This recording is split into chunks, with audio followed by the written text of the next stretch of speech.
tranga hafa tanteraka kosa indray no lavin'ny maso ivon'ny la Frantsa etsy Mbatomena ny vizana ny fahafahana mitoetra n'ilay mpanakanto malagasy fantadaza ny nidony raha nikasa ny hiana tanteraka fampisehoana any la Frantsa ny tenany araka zany nitarika fikorotanana tetsy anoloanan'ny maso ivon'ny frantsay tetsy Mbatomena izay zavany tranga izay ny trangana korotany tolakandro teny anoloan'ny maso ivo frantsay etsy Mbatomena araka ny fanazavana voareteny toerana dia nitarika zany korotany zany ny fampisehoan'ilay mpanakanto ny nidony ny fahatezerany raha ny lavin'ny maso ivo frantsay ny visa ahafahan'ny toetrany Frantsa mandritra ny andro maromaro mitantara ny tompona andraikitra avy amin'ny fikambanana miariny zo mpanjifa izay nanatry maso ny zavany tranga asendra nandalo teto amin'ity toerana ambassade de France aty zany tena aho dia nahitany madama ny nidony zany nitaka ny zoany angamba zo tsisy zay tsy mahafantatra ny nidonitsika mipetraka ny andafy izy dia rehefa mipetraka any izy efa niteny hoe za efa mipetraka 12 taona nitaky an'izao satria zana ny marary any dia nitakina 20 000 € izy a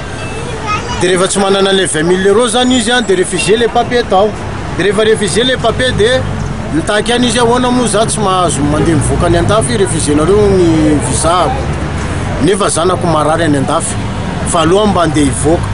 rehefa tonga teo amizay zany ny mpitandro amin'ny filaminana polisy ny tonga voalohany teo polisy tato amin'ny premier arrondissement